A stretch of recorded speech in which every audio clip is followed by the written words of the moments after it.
Sejam muito bem-vindos aqui a mais um Pare Ponto em Pauta. E aí, Flavião, tudo belezinha pura? Chuchu, beleza. Assim que eu gosto, cara. Mas antes de começar, mais um super papo aqui com vocês. Quero pedir, se inscreva aí no canal, acione o sininho da rede social, compartilha geral, deixa seu like, comentário, sugestão.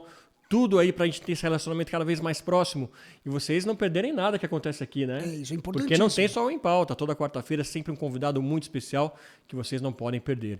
E estamos lá no Apoia-se, hein, Flavião? Bem lembrado, hein? Não custa falar de novo, né? Não custa falar. Vai lá, visita, apoia. É isso aí. Clica no link aí na descrição, apoia.se/pareponto e saiba como ser aí um apoiador do canal e ter vantagens exclusivas. Flavião, Eu? o de sempre, cara. Qual é a boa? Ah, boa. Quem vai perguntar hoje sou eu pra você. Ih, lá vem, hein? Cara, você que é um cara que tá acostumado a conversar sobre questões de psicologia, sobre gente, né? Aqui a gente fala de gente e meio ambiente, você fala bastante de gente, lá por conta do ponto de fala, inclusive. Eu te pergunto, você já sentiu ou já conversou sobre ecoansiedade? Putz, cara, já conversamos, inclusive até aqui no Pare Ponto, né? Alguns convidados já documentaram pra gente que estão tendo esse sentimento de ecoansiedade, tentando controlar. E esses dias eu reparei, cara, que é mais ou menos isso que acontece às vezes comigo, sabe? Quando eu tô vendo alguma coisa de, só estamos com problemas climáticos, nunca tivemos um inverno tão quente, ou quando tem alguma matéria aí falando dos problemas sociais aqui que o Brasil cada vez mais enfrenta, isso me faz muito mal, cara. Me faz dar uma acelerada, assim, putz, o que eu posso fazer? O que eu não tô fazendo ainda? Um certo desânimo também, sabe? Pessimismo mesmo de estar falando tudo isso que a gente faz aqui no Pare Ponto em Vão. Então, eu tô começando a identificar que é desse mal aí que eu posso estar sofrendo, viu, cara? Não desanime, a gente precisa continuar falando sobre esse assunto. Eu sei. Inclusive porque você não tá sozinho nessa. Ah, não tô? Não tá sozinho nessa. Ecoansiedade já é um termo que consta de dicionário. Olha. E pesquisas recentes têm mostrado que muitas pessoas têm sofrido de ecoansiedade. Uma pesquisa publicada recentemente na The Lancet, com mais de 10 mil adolescentes, jovens de 16 a 25 anos, em mais de 10 países, incluindo o Brasil, mostra que mais de 50% dos jovens relataram cada uma das seguintes emoções. Presta atenção: tristeza, ansiedade, raiva, impotência, desamparo e culpa. Resumiu bem, ó. Passa muito por isso mesmo, viu, cara? Passa muito por isso, né? Ou seja, as pessoas, e isso é um impacto ainda muito grande nos jovens, que tem aquela forma limitada de agir, né? Até porque não estão no poder. Então naquela vontade, aquela ânsia de estão mudar, vendo, né? a coisa acontecer e não podem fazer muita coisa. E até mesmo pela forma com que a informação tem chegado a elas. Essas pessoas têm sofrido bastante de ecoansiedade, passando por isso tudo aqui. Ou seja, olha que situação a gente está criando para gerações que a gente está apostando que vai cuidar da gente, né? Pois é, cara. Como é que vai fazer, né? Se a gente está, né, de certa forma, num mundo em que as pessoas poderiam ser a mudança, entre aspas, né? Estão sendo abatidas por isso. E eu acho que é muito nesse sentido, Flávio, de causar... Eu gosto de dizer que isso é como se fosse um inimigo invisível, né? Alguém que estivesse te puxando, te demovendo da ideia de que você precisa fazer algo diferente para o planeta, de fazer algo diferente para o próximo. Meio que dizendo assim, cara, sai dessa, não vai adiantar, isso aqui sempre foi assim, o mundo só tende a piorar, você está fazendo tudo isso em vão. É como se tivesse alguma coisa tentando tirar da gente essa vontade de fazer diferente, sabe? Isso me preocupa. Vocês sabem que eu não sou muito a favor de rótulos, né? Eu acho que rotular, em certa forma, acaba reduzindo o diálogo. Porque aí eu chamo você de negacionista, por exemplo, no meio de uma conversa e acabou a conversa. Fechou. Eu já te rotulei, já sei o que você pensa e não é bem assim que funciona. Mas essa questão de negar, independente do rótulo, de negar o que está acontecendo, e a gente trouxe isso muito dos últimos tempos para cá, nessa polarização toda, tem sido um efeito muito nocivo, né, exatamente nesse ponto que a gente está tocando agora. Porque a gente só consegue tomar alguma atitude para trazer soluções, primeiro, se a gente reconhecer o problema.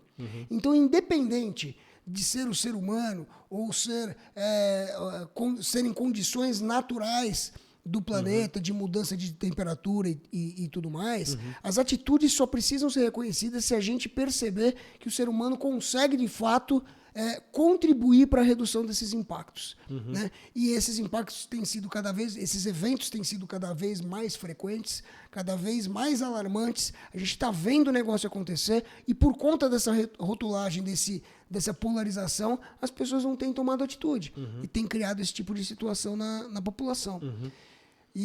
Não, eu nem sei se tem na pesquisa, se tem algum direcionamento, se algum especialista já está mais, se algum psicólogo, né, está mais especializado nisso, porque eu me questiono muito, mas o que eu faço, né? Eu deixo de ter contato com essas pessoas negacionistas, ou deixo de ter contato com essas notícias ruins, né? Eu acho que uma coisa até para a gente pensar junto, queria ouvir sua opinião, Flávio, o que a gente faz, né, para enfrentar isso, tentar superar isso de alguma maneira? Acho que eu entendo, pelo menos, né? Assim como a gente tem uma ansiedade normal, regular como as outras, de repente é um caso a gente procurar ajuda mesmo, psicólogo, para atender isso, acompanhar a gente, né? Mas sei lá, cara, como que você vê isso no dia a dia? Como é que a gente consegue superar, por exemplo? Eu acho que a conversa... Porque você é o otimista, né? Eu sou o otimista da turma, né? Eu acho assim, a conversa e a informação são sempre o melhor caminho. Né? Então, assim, claro, tirando os extremismos, porque os extremistas não permitem conversa, e isso para ambos os lados. Sim. Então, a gente precisa sempre trazer informação e furando essas bolhas que parecem ser impermeáveis Sim. a novas informações, a novos conhecimentos e tudo mais. Uma coisa que a gente tem percebido agora é o seguinte: já existem pessoas que estão expostas, estão sofrendo com esse tipo de evento climático. E elas têm percebido, e a gente não sabe se tem negacionista no meio delas, mas elas já têm percebido, já têm refletido isso na sua vida, os impactos dos eventos climáticos. Então, por exemplo, foi feita uma pesquisa recente com pessoas que passaram por um evento, por um incêndio gigantesco que aconteceu na Califórnia em 2018. E essas pessoas relataram sintomas, efeitos similares às pessoas que voltaram da guerra. Olha. Ou seja, são traumas imensos que as pessoas têm carregado por eventos que estão cada vez mais constantes. Incêndios, enchentes. E pessoas que viveram isso de fato, né? Não estou nem falando da gente aqui que às vezes desanima só de estar vendo noticiário disso. Exato, né? Exato. E no Brasil são mais de 40 milhões de jovens que vivem em áreas de risco. E essas pessoas em áreas de risco também relatam, que passaram por eventos em áreas de risco, também relatam traumas que acabam gerando a ecoansiedade. Porque você imagina uma pessoa que vive, uma criança que está dentro dessa pesquisa, ou um jovem que está dentro dessa pesquisa, e passa por um evento climático extremo e perde sua casa numa enchente, num deslizamento, ela não vai ter tranquilidade num curto espaço de tempo se ela não tiver um suporte psicológico adequado. Né? Porque, no final das contas, a situação não se resolve. A pessoa sai de uma área de risco e muitas vezes vai para outra área de risco. Né? Se não houver um planejamento, e a gente já tem discutido isso várias vezes aqui no Pariponto, se não houver um planejamento, quer seja do poder público, com participação da iniciativa privada, para resolver esse tipo de questão, a gente está criando uma bola de neve que mais e mais pessoas, nesse sentido de desamparo, nesse sentimento de desamparo, vão carregar essa ansiedade daqui para frente. Sim. Ou seja, é mais uma preocupação dentre todas que a gente tem. Então, eu acho que a informação, o diálogo, o conhecimento é o que vai fazer isso daí mudar. E reconhecer o problema. Sim. Reconhecer o problema é o ponto inicial dessa história. Agora já passou do momento de você reconhecer que os eventos estão aí, que as chuvas estão mais intensas, que as temperaturas estão mais extremas, mais frio, mais calor,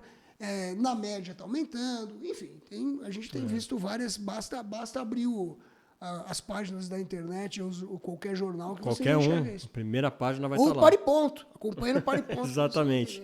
E é isso, cara, acho que o mais importante, agora necessário, né? A gente já está sendo impactado de tantas maneiras, não podemos deixar que a nossa mente também seja impactada dessa maneira, então mente sã cada vez mais para buscar isso, né, Flávio? Eu trouxe até a definição que saiu na matéria do Estadão aqui, que ecoansiedade seria o estado de inquietação e angústia desencadeado pela expectativa de graves consequências das mudanças climáticas e pela percepção de impotência diante dos danos irreversíveis ao meio ambiente.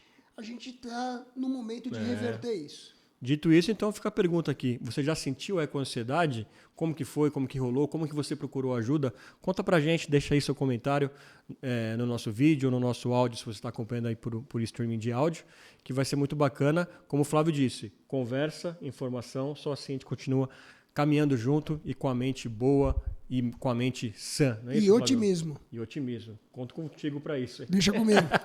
Obrigado, gente. Você que acompanhou aí mais um Em Pauta, não se esqueça, se inscreva no canal, deixe seu like, comentário, sugestão e responde aí, gente. Já sentiu eco-ansiedade? É muito importante a gente continuar esse papo e necessário. Eu sou Fernando Tuller. Eu sou Flávio Fellini Salles. Esse foi mais um Pare Ponto Em Pauta. A gente se vê no próximo. Até lá.